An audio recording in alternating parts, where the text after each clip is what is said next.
Hello and welcome to Connect. I'm your host, Randy Shabilo. On today's show, we'll have Jacque Tisher talking about the 20th anniversary of Hope's Home, as well as Dr. Marcella Ogenchik talking about the new wellness clinic at St. Francis School. As always, we'd like to connect with you. Email us at rtvsaskatoon@rci.rogers.com. Find us on Facebook at ConnectYXE and catch past interviews on our YouTube channel. Hope's Home is celebrating 20 years of operation. We have Jacque Tisher with us in the studio. Thanks so much for coming down. Well, thank you, Randy. I'm so happy to be here. I want to talk about you and Hope's Homes and how that started. How would we begin that story? Well, it has been quite the journey. So I'm Jacque Tisher. I'm the founder of Hope's Home, and I started Hope's Home 20 years ago as of November 1st.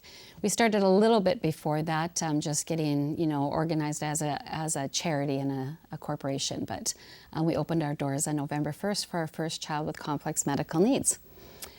So Hope's Home cares for children with complex medical needs, and we care for them in two programs. We offer early learning and childcare, which is a medically inclusive program, which is unique. So we have childcare that has nurses on staff. And then we have homes that care for children from birth until 18, and they're children that have complex medical needs that are typically living in the hospital or long-term care facilities because they need that nurse. Hope's Home started just very small. I am, number one, my favorite role in life is being a mom, and I'm also a nurse. So I was a pediatric and neonatal intensive care nurse for 13 years prior to starting Hope's Home. Yeah. Yep. So professionally, that's my background, but my number one love is children, and I was blessed to have 5 children, biological, and I have 4 foster kids. So, like I said, I love kids. My oldest daughter, Acacia, I would have to say is my why. So Acacia was born in 1993 with spina bifida and hydrocephalus, and she really introduced me into this world of having a child that was spent probably 2 of her 18 years in and out of the hospital.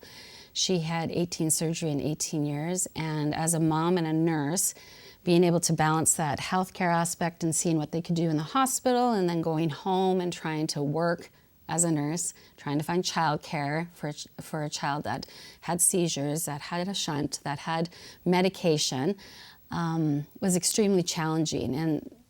And we often would look to either family members or other parents who were comfortable with children with special needs.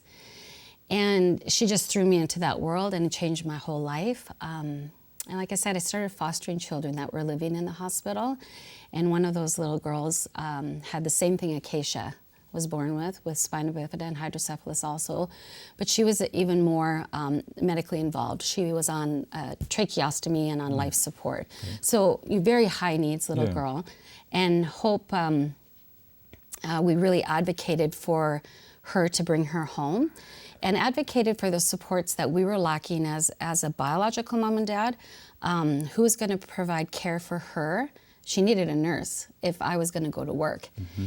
And the answer at that time was, no, you get to stay home now. And I'm like, no, I want to go back to work.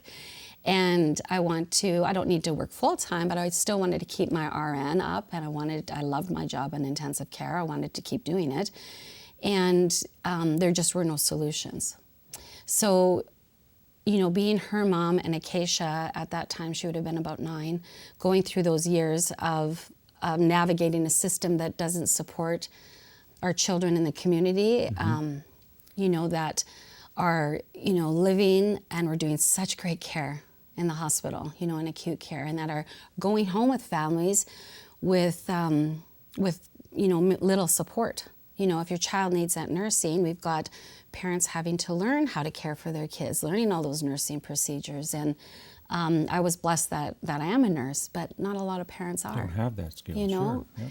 And so that's how, very meager, but we started, basically in my home, taking our first little medical boy, Ethan, with his sister 20 years ago, not knowing we were the first medical childcare center in Canada, and not knowing that the need was so great, that there's so many children and families. So that's the very beginning. So I'm very proud to say I'm the founder of Hope's Home, and very proud to see the growth we've had over the years. So when we talk about there's the concept and everything that goes with that. So are you looking at another type of facility or better operational needs to help families? How does that work? Well, we started in 2005 and we've expanded. So we basically have grown, we have 3 early learning and childcare centers in Regina, where we have 90 in the one center, and we have 103 in the other center. So there's 2 centers in one, because you can only have a maximum of 90 kids. Then we moved up to Prince Albert, where we have 77 children in that early learning center, and we're just expanding to Saskatoon. We're also out in Warman for 90 kids. So over the years, we've really grown to meet that need of children with complex medical needs in our province. We've gone to different communities.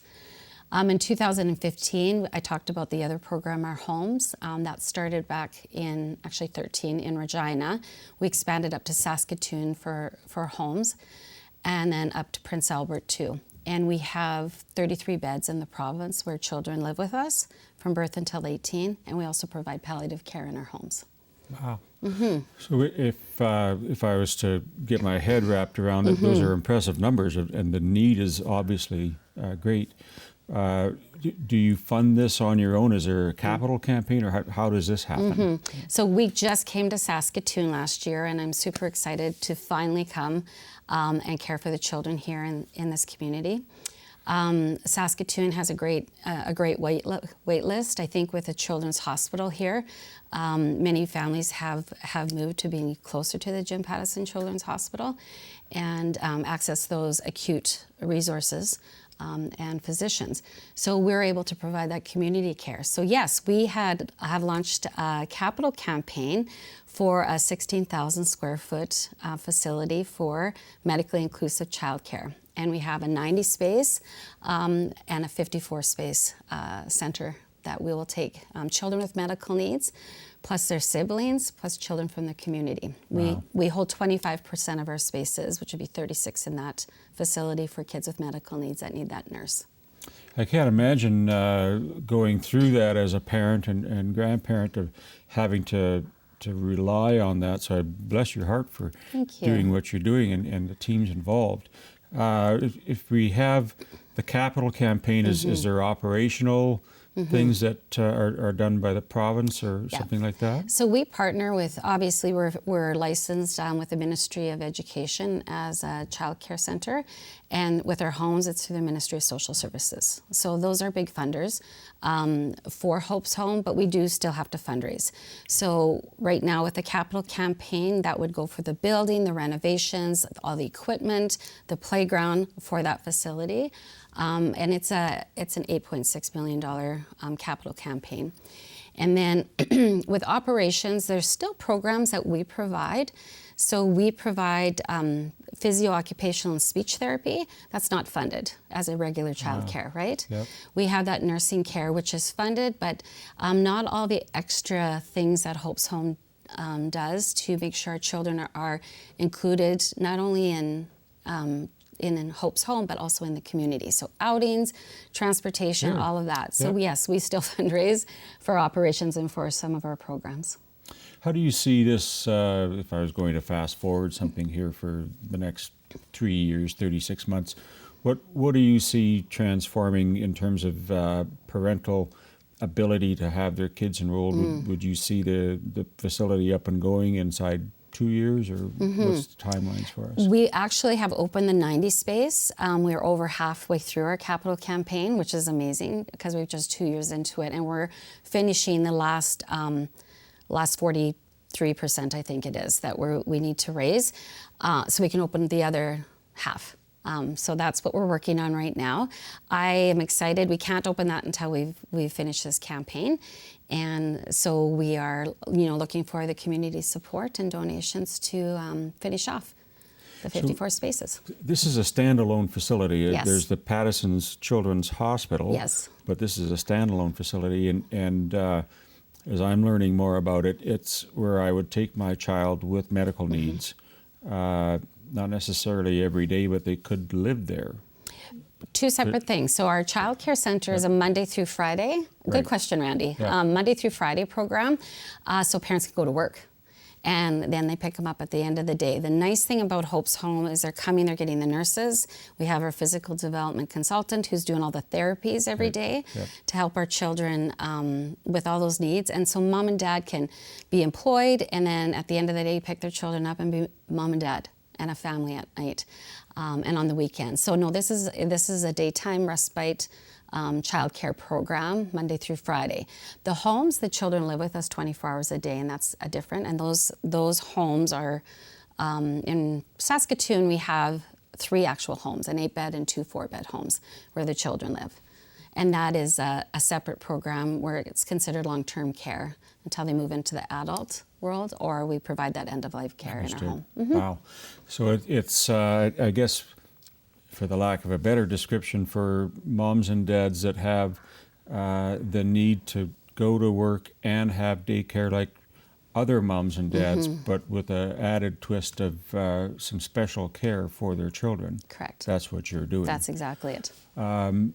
How many staff would you have that you're looking at? It just sounds remarkable. Well, right now across the province, we have I think it's close to 300 full-time staff and 150 casuals. So we're getting close to the 500 staff. Here in Saskatoon, we'll be hiring more nurses, early childhood educators, developmental workers to work with our children.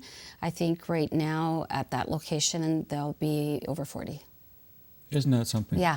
If we were going to invite the public to take in, get more information about Hope's Homes, would they reach out to you, or is there a site we can guide them to? Yes. So please visit our website. It's easy, hopeshome.org. Yep. And if you want to support us, obviously you can make a donation right there.